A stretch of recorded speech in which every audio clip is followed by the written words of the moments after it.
안녕하세요. 소리의 가치입니다. 구독과 좋아요, 알림 설정 부탁드려요. 오늘의 사연 시작할게요. 안녕하세요. 매우 긴 글이 될 것 같습니다. 저는 울산에 살고 있는 3살 아이의 엄마입니다. 이제는 애 딸린 29살 이혼녀가 되겠네요. 최근 아이 아빠의 바람을 알고 힘겨운 시간을 버티고 있는데 이놈의 법이 뭔지 만나서 화 한 번 낼 수 없고 주변에 알리면 명예훼손이라더군요.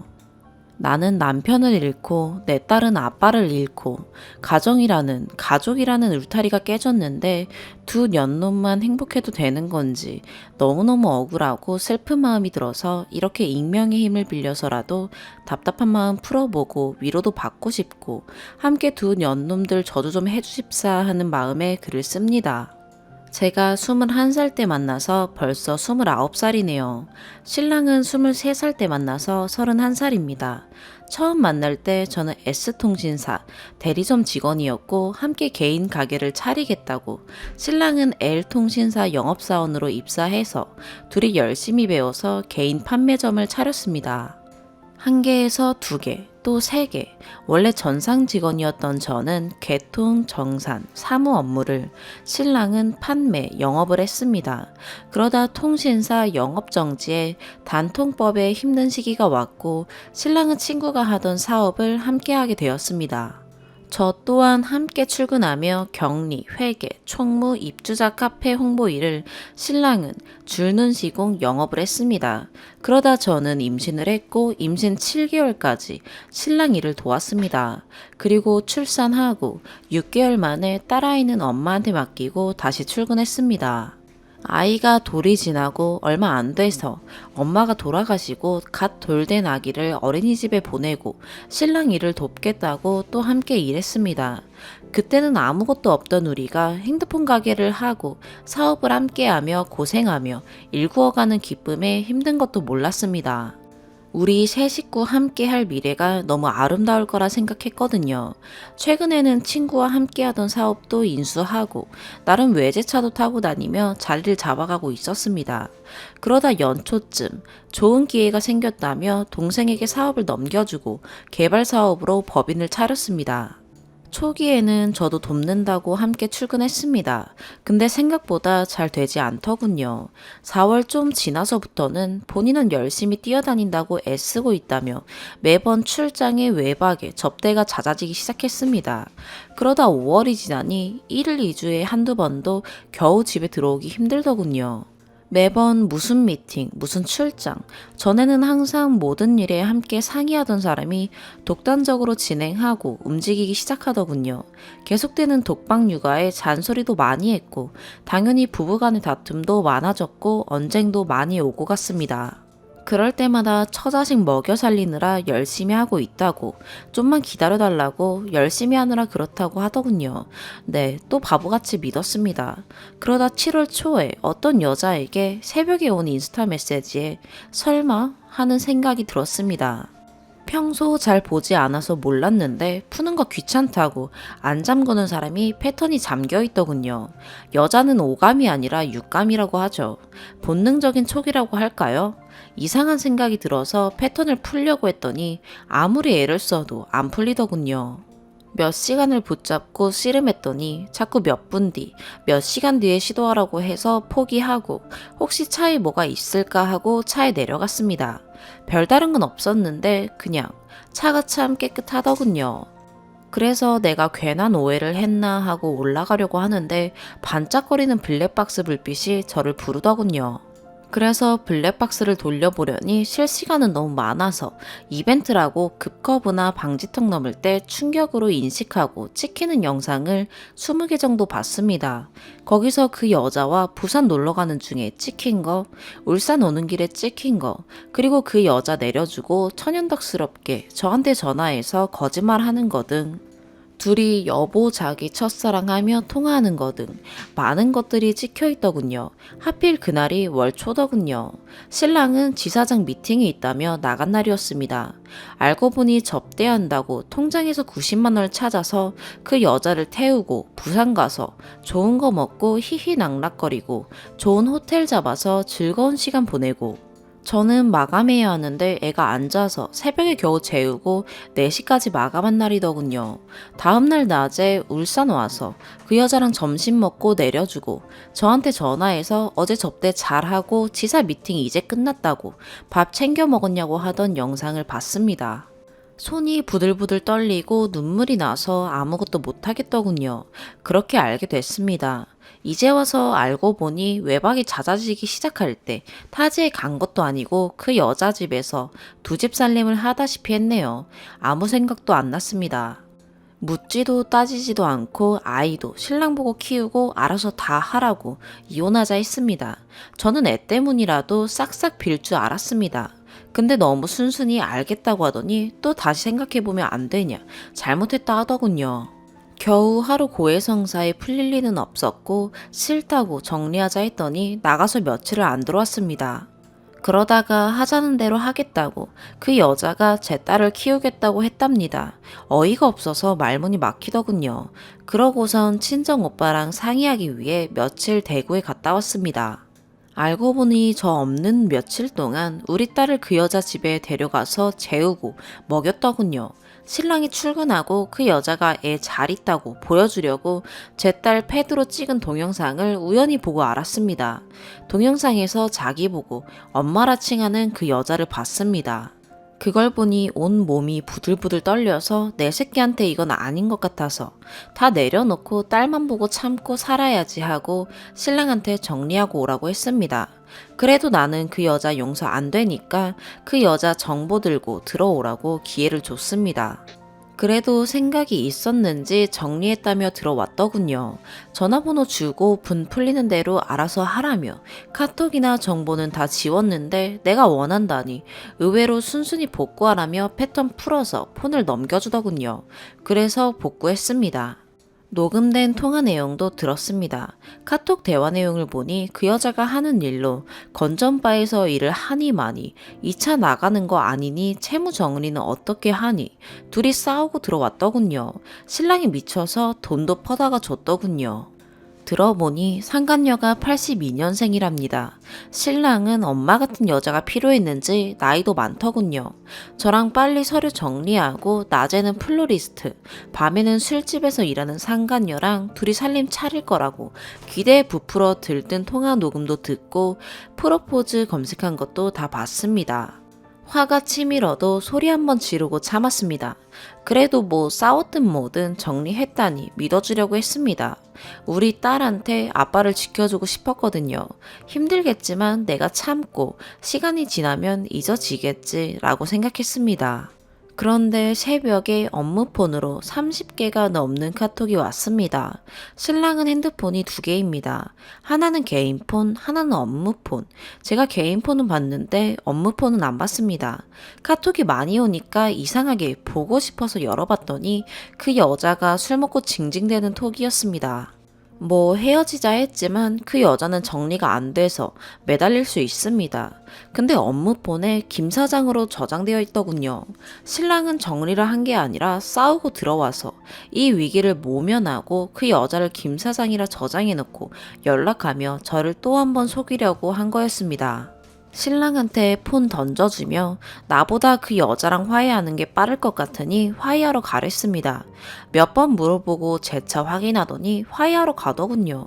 그러고선 집에 안 들어왔습니다. 일주일쯤 지나서 이혼하자고 빨리 정리하고 싶다고 합의서를 보냈네요. 내용은 유책 배우자가 나인지 신랑인지 모를 만큼 어이가 없더군요. 당연히 안 써줬습니다. 소송하면 채무도 공동부담이라며 협박하던 이 남자. 양육비는 판결 나기 전에 안 준다지만 유리한 합의서 안 쓰고 소송 준비하려고 합니다. 저 이혼하는 거 잘하는 거 맞죠? 세상이 바라볼 저와 내 아이를 바라볼 시선도 혼자 살아가야 하는 앞으로의 시간도 솔직히 너무 두렵습니다. 하나밖에 없는 친오빠가 도와줘서 어제는 둘이 함께할 보금자리도 계약했습니다. 이번 주 주말에는 아이와 이사도 합니다. 제2의 인생을 다시 시작하려고 합니다. 단란했던 가정을 깨트린 두 염놈은 바닥까지 떨어지라고 저주도 해주세요. 긴 글 읽어주셔서 감사합니다. 추가.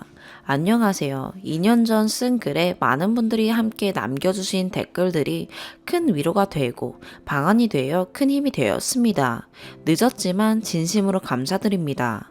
저는 시간이 흘러 어느새 6살 아이의 엄마가 되었습니다. 제 아이는 아빠란 존재를 잃었지만 밝고 씩씩하게 잘 자라주고 있습니다. 나이에 맞지 않게 떼쓰지도 않고 말 잘 듣는 착한 딸이 되어주고 있습니다. 그 어린 게 뭘 아는지 아빠 소리 한 번, 아빠 한 번 찾지를 않네요.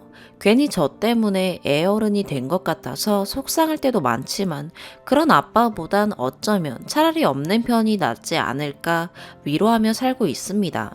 저는 그때 아무것도 할 수 없는 답답한 마음에 글을 올렸는데 참 많은 위로와 용기를 얻어서 이혼 소송 및 상간녀 소송을 진행했습니다. 이혼 소송과 상간녀 소송은 4년 동안의 긴 재판이 끝났고 당연히 결과는 귀책 사유가 없으니 제가 승소했습니다. 소송 기간 동안에 주지 않은 과거 양육비와 위자료, 미래 양육비 판결문도 받았고요. 제 판결문에는 면접 조항이 없습니다. 가사조사 과정에서 그 사람과 기타 문제들이 많이 있어서 참 감사하게도 판사님께서 면접 조항조차 넣지 않은 채 판결 내려주셨습니다. 일반적이지 않은 경우라고 하더군요. 일반적이지 않은 그 사람이라 어쩌면 다행이다 싶습니다. 오늘 글을 쓰는 이유는 제가 도저히 방법을 찾지 못해서 혹시나 여기서는 제가 생각지 못한 다른 방법을 알 수 있진 않을까 해서 올려봅니다.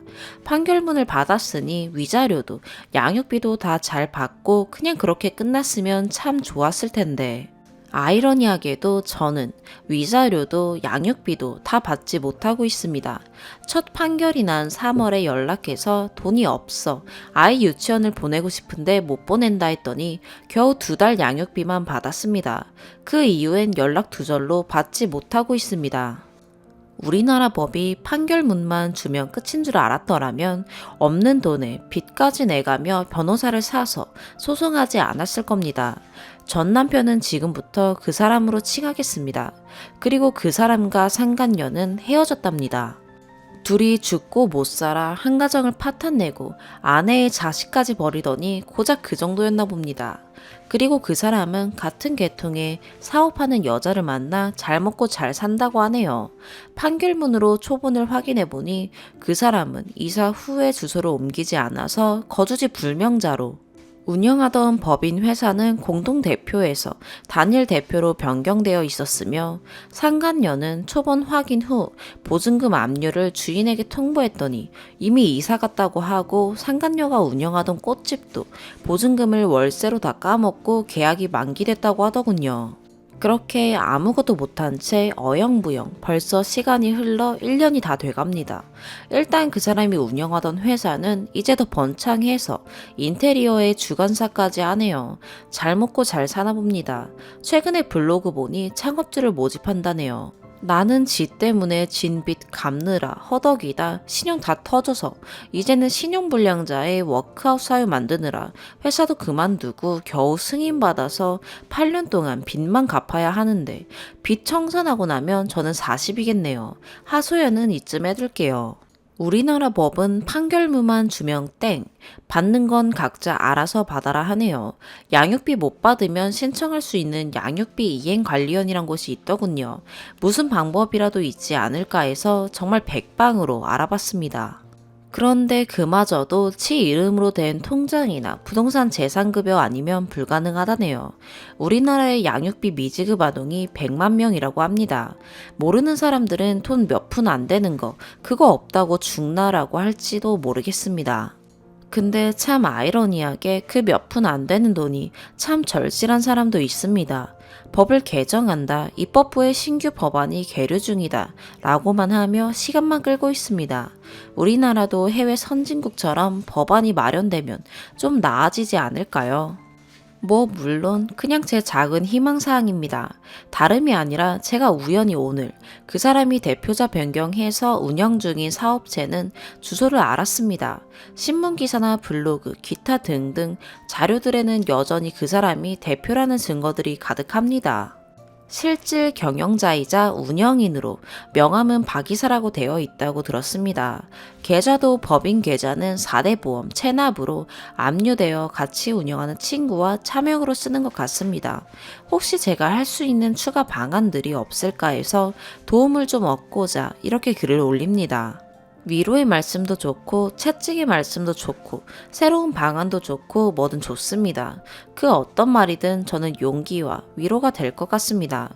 저는 또 한번 이렇게 익명의 힘을 빌려봅니다. 두 번째 사연입니다. 안녕하세요. 고민이 있어 글을 씁니다. 원래 와이프가 자기 입장에서 카페에 글을 올렸는데 그곳에서 다들 괜찮다고 하길래 저는 도저히 정상이 아닌 것 같아 이곳에 다시 한번 올립니다.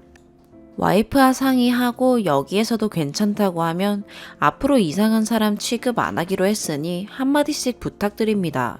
이번에는 제 입장에서 적어봅니다. 저희는 결혼한 지 4년 된 평범한 30대 중반 부부입니다.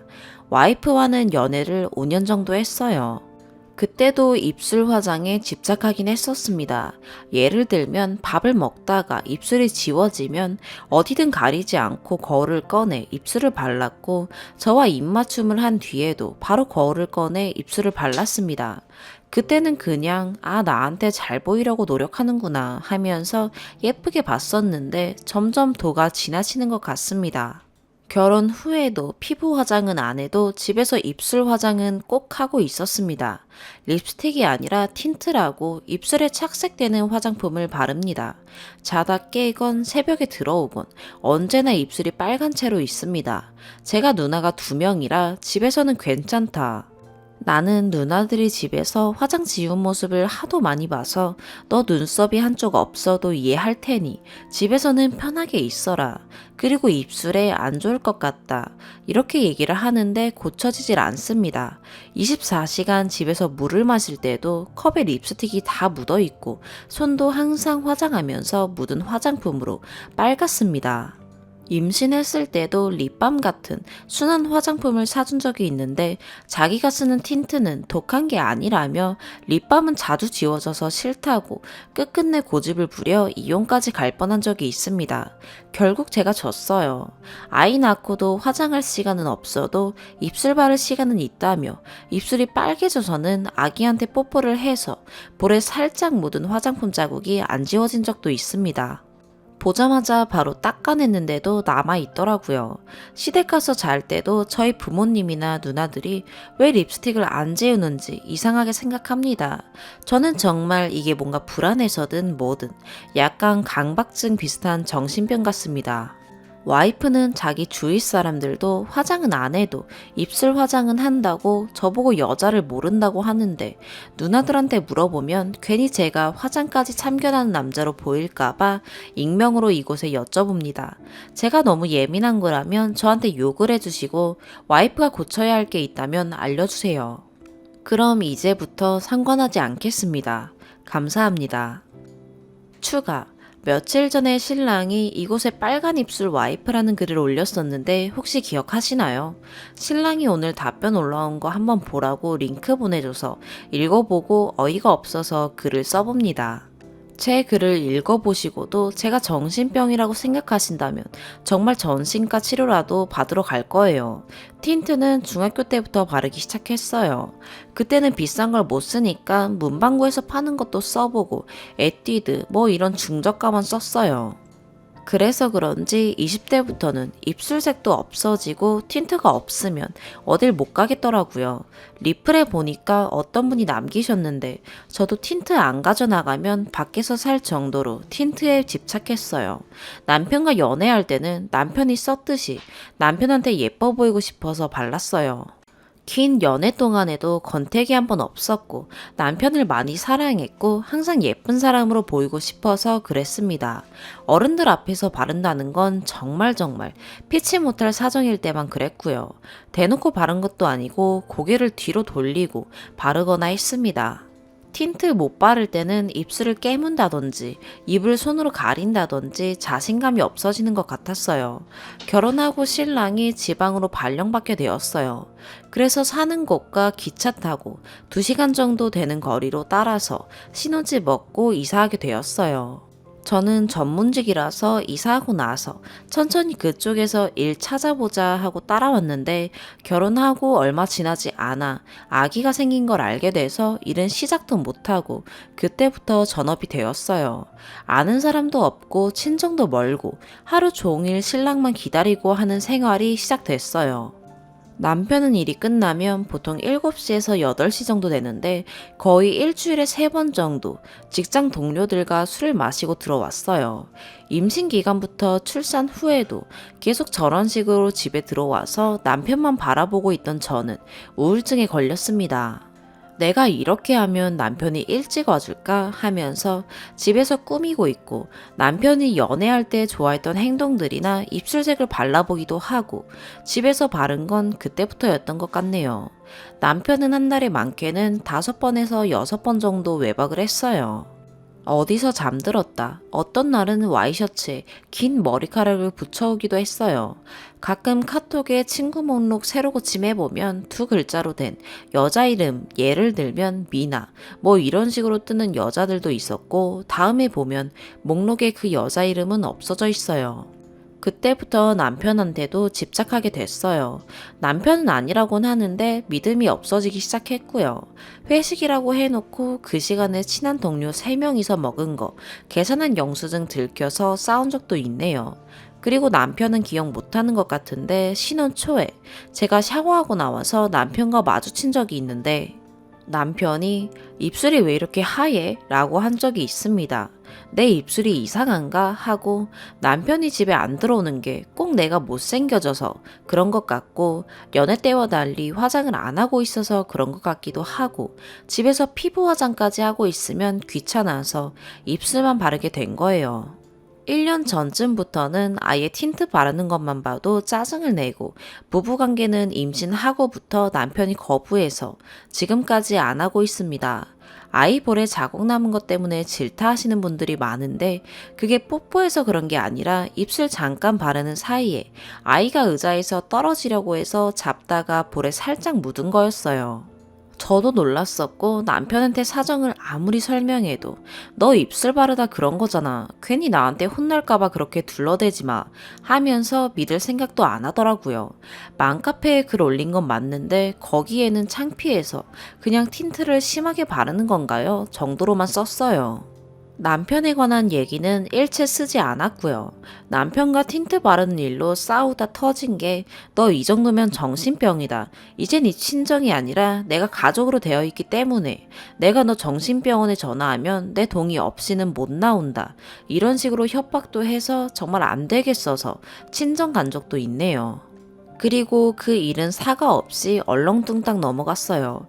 입술 문신 하라는 댓글도 봤어요.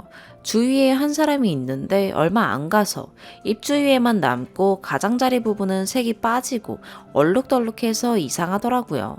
아플 것 같기도 하고 그래서 못했네요. 신랑은 내가 왜 이렇게 됐는지 신경도 안 쓰고 관심도 없으면서 무조건 정신병이라고 몰아가는데 어떻게 해야 할지 사실 모르겠습니다. 틴트를 안 바르는 것도 싫고요. 남편 출근하고 아기랑 하루 종일 집에 있을 땐 바르지 않고 남편 퇴근 시간 되면 바릅니다. 이제 제가 무섭다고 합니다. 이래도 제가 정신병자인가요? 2번째 추가, 감사합니다. 저는 지금 친구네 집에 올라와 있어요. 이 아이디는 원래 제 거라 비밀번호 바꾸고 링크 보라고 남편한테 어제 보내줬습니다. 그리고 약간 강박증 같은 거 저는 크게 생각 안 했어요.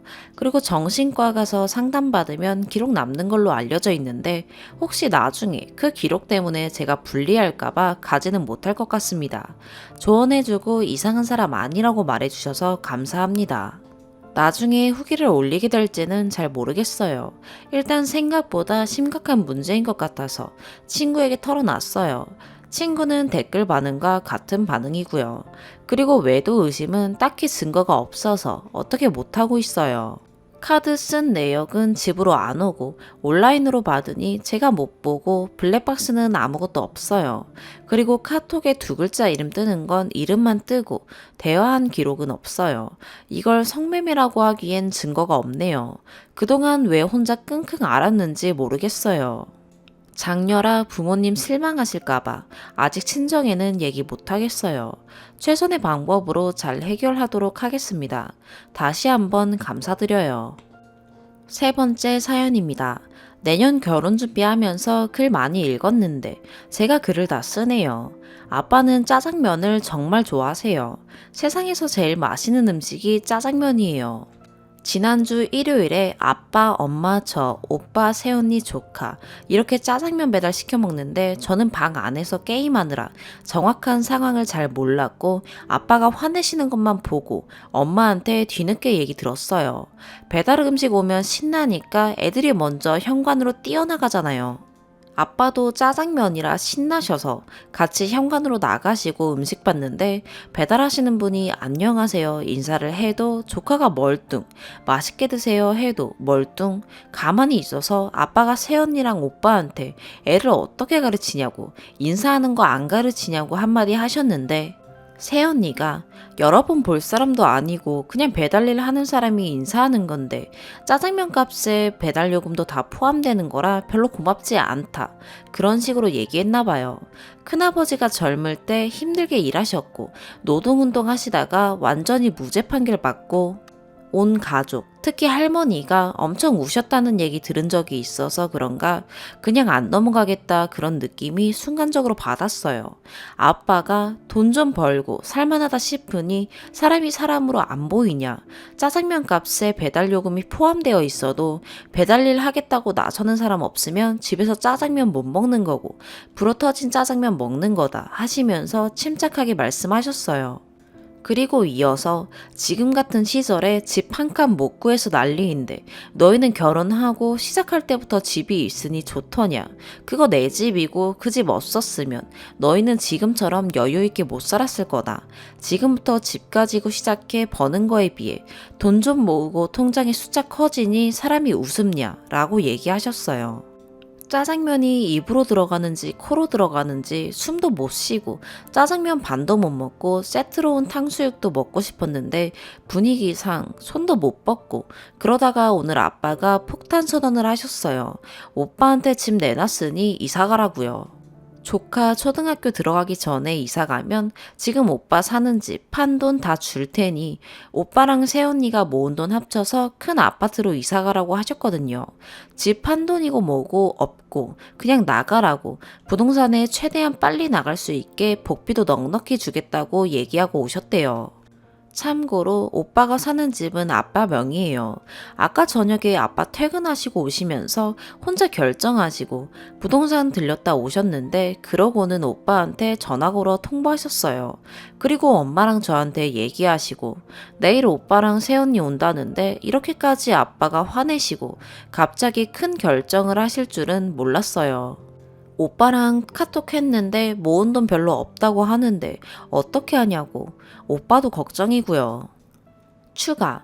그동안 판에서 보던 것처럼 추가 글이나 후기를 써야 하나 고민 많이 했는데 오빠랑 새언니랑 와서 혼나고 저도 몇 년 전 생각나서 혼자 울고 남자친구 붙잡고 울고 다 잊었다고 생각했는데 그때 서러웠던 거 생각하니까 눈물이 많이 났었거든요. 원래 저희 집은 광역시 주변에 살고 오빠랑 저는 광역시에 있는 각각 다른 대학을 다녔어요. 바로 옆에 붙어있는 지역이긴 한데 너무 통학하기 힘들어서 오빠 군대 다녀오고 오빠랑 저랑 같이 사는 조건으로 학교 주변에 좀 비싼 전세 마련해 주셨고 정말 필요한 것들만 채워주셨어요. 집에서 통학하려면 왕복 2시간 반인데 광역시 들어오고 왕복 1시간에 학교를 다녀서 너무 좋았어요. 그리고 전 졸업하려면 아직 1년이 남았는데 오빠가 졸업하자마자 혼전 임신을 했어요. 그래서 전세 마련해 주시면서 꼭 필요한 것만 채워주셨고 더 필요하다고 하면 부모님 생각에 꼭 필요한 것이 아니라고 생각하시면 안 사주셔서 제가 알바랑 용돈 모아서 산 것들이 꽤 있었어요. 물론 오빠랑 같이 산 것도 있고요. 그런데 오빠는 졸업하고 취직하자마자 모은 돈 없이 혼전 임신해서 결혼은 해야 하고 어째요. 새언니는 저보다 1살 많은데 졸업과 동시에 임신한 상태였고 큰돈 모은 상태 아니었으니 새언니가 저랑 오빠랑 살던 집으로 들어와 신혼살림 차리고 제가 집으로 다시 들어갔어요. 정말 제 옷이랑 책만 들고 나오고 오빠랑 살면서 마련한 재미있게 산 것들, 예를 들면 미니 화장대 같은 거 하나도 못 들고 집에 왔어요. 얼마나 서러웠는지 몰라요. 하지만 그렇게 놓고 오지 않으면 마땅히 오빠도 새언니도 집도 혼수도 할 형편이 안 되니까 어쩔 수 없다고 생각했어요. 그런데 학교 근처에 있는 전세다 보니 오빠랑 새언니가 CC라서 그냥 살기가 좀 뭐했는지 다른 집으로 옮기고 싶다고 해서 그 전세를 빼서 더 비싼 아파트 전세를 알아보길래 오빠한테 한마디 했죠. 지금 전세 빼서 더 큰 전세 갈 돈이 어딨냐. 부모님 생각도 좀 했으면 좋겠다고요. 오빠도 우리가 어떻게 컸는데 내가 그럴 것 같냐고 걱정 말라길래 걱정 안 했죠. 아빠는 오빠한테 일단 가지고 있는 1억 넣고 아빠가 남은 대출 7천 해서 그 집 전세 마련해주마. 대신 그 대출 내가 갚아서 너 주려고 하는 거니까 내 명의로 가지고 있다가 나중에 손주가 태어나고 학교에 들어갈 때 아파트 팔면 다 너희 줄 테니 그때까지 얼마나 벌 수 있을지 애 키우면서 한번 고생해보고 그 가치가 얼마간의 금액이 되어 모아졌을 때 지금 내 명의로 된 1억 7천짜리 아파트 모두 판 돈 너희 줄 테니 거기에 너희가 모든 돈 합쳐서 너희가 그렇게 원하던 너희 집 가지는 거 더는 뭐라고 안 하겠다. 그건 너희가 노력한 값이라 인정하고 줄 거니까 말이다. 라고 하셨어요. 근데 여기에서 전세 마련해 주겠다고 하신 부분은 제가 잘못 썼어요. 7천 더해서 21평 아파트 사주신 거 맞아요. 오빠랑 새언니가 가고 싶다고 했던 아파트는 28평 1억 7천으로 전세였고 아빠가 결국 사주신 아파트는 거기에서 10분 떨어진 21평 1억 7천으로 살 수 있는 곳이었어요. 그런 사연이 있었는데 결국 그날 오빠랑 새언니 와서 잘못했다고 빌고 갔고 아빠도 한숨 쉬며 말씀도 하셨어요. 우선 조카는 가명인 수연이라고 할게요. 너희 결혼해야 해서 둘째가 집으로 돌아와서 하루에 3시간 왕복하며 학교 다니는데 나도 애비라 가슴이 아프더라. 그래도 딸인데 별 보고 아침 먹고 나가서 달 보고 들어와서 저녁 먹는데 얼마나 걱정이 됐는 줄 아냐. 그리고 수연애미야. 세상에 돈으로 할 수 있는 일이 없는 그런 사회가 됐다 한들 자식한테 인사는 똑바로 시켜야 되고 돈 주고 일 시키는 사람이라고 해서 그렇게 막대하는 거 아니다. 지난번 1층 내려가서 수연이 데리고 내려가서 분리수거 같이 하는데 너무 대충 하길래 꼼꼼히 가르쳐 올라왔더니 이상한 얘기를 하더라. 대충 해도 돼. 어차피 경비 아저씨가 다시 정리할 거야. 정말 수연이에게 그런 말 한 적이 있었던 거냐? 지난번에는 집사람한테 전화를 걸어서 수연이 나무로 된 무슨 교구가 있는데 그게 200만 원이나 한다고 꼭 사서 가르쳐주고 싶다고 해서 집사람이 사줬다고 들었는데 그게 정말 교육이 되는 것은 맞는 것이냐. 이 세상에 돈만 주면 누군가 그 일을 해주는 사람이 있으니 돈이 사람 위에 있는 것 같으냐. 나중에 돈을 주어도 그 일을 해주는 사람이 없으면 어찌하려고 사람 귀한 줄 모르는지 난 도통 모르겠다. 너도 마찬가지다. 너랑 둘째를 그렇게 잘 가르쳤다고 생각했는데 이번에 너무 실망스러웠던 것 같다. 지난번 했던 말은 빈말이 아니다. 너희의 인생 사적으로 급한 일이 생긴 탓에 부모된 마음으로 안타까운 마음에 그래도 얼마나 마음이 급하고 부끄럽고 불안할까 하는 마음에 일반적으로 둘째를 거의 희생시키다시피 해서 안정적으로 시작할 수 있게 최선을 다했다고 생각했는데 물거품이 된 것만 같다. 지금 당장 집을 내놓기는 했지만 그래도 집이 나가는 데에는 시간이 얼추 걸릴 터이니 지금까지 둘이 모은 돈으로만 해서 전세, 반전세, 월세 하는 데까지 해서 구해봐라. 그래도 결혼해서 아이 낳고 산 지 5년인데 반전세 정도 얻을 돈은 있겠지. 처음에 약속했던 집 한 돈은 그냥 없었던 돈으로 생각하는 게 맞는 것 같다. 생각해보면 애초에 너희 집이 아니었지 않느냐. 그러고 보니 너무 우리에게 기대서 너희가 편하게 살아왔다고만 생각이 든다. 대충 이렇게 말씀하셨어요. 가슴이 아파요. 오빠 걱정이 많이 되고요. 원래 오빠랑 저는 아빠한테 엄청 많이 혼나면서 자랐어요. 짜장면 먹고 뒤처리는 보통 제가 하는데 설거지까지는 아니어도 음식물은 따로 처리하고 냅킨 같은 걸로 기름기는 제거하고 그릇만 해서 봉지에 싸서 내놓거든요. 아르바이트도 말 그대로 정당한 아르바이트, 순수 노동으로 하는 아르바이트 추천해 주셨고, 조금이라도 도리에 어긋나면 진짜 집에서 쫓겨날 정도로 혼났고요. 속으로 뒤지게 혼난다는 표현을 쓰곤 하죠. 오빠도 취직해서 자리 잡고, 와이프의 아이 예쁘게 크고 집 있고, 안정적으로 사회생활 되니까 살짝 마음이 풀어진 것 같기는 한데 그래서 안타까워요. 함께 아빠한테 혼날 때는 진짜 아빠 존경해야지. 아빠 멋진 분이야. 이런 얘기 서로 정말 많이 했었거든요. 아빠가 며칠 사이에 너무 속상해 하시는 것 같아서 제가 다 속상하네요. 감사합니다. 두 번째 추가. 아직도 그때 짐 싸서 집으로 들어온 거 생각하면 눈물 나요. 정말 학교 졸업할 때까지 딱 1년만 오빠랑 살면 안 되냐고 고집 부렸다가 아빠랑 엄마한테 그렇게 하는 거 아니라고 엄청 혼나고 아무것도 못 들고 집에 들어왔거든요. 중간에 제가 요약해서 쓰느라 잘못 쓴 거 있는데 수정하거나 추가할게요. 엄마가 아빠한테 그냥 지금 사는 집에서 월세 내라고만 하지 그렇게까지 매정하게 구냐고 하셨고, 아빠는 안 된다고, 돈 없어서 집 못 구해서 얼마나 힘든지를 알아봐야 정신 차린다고 하셨어요. 오늘의 사연 여기까지입니다. 구독과 좋아요, 알림 설정 부탁드려요. 시청해주셔서 감사합니다.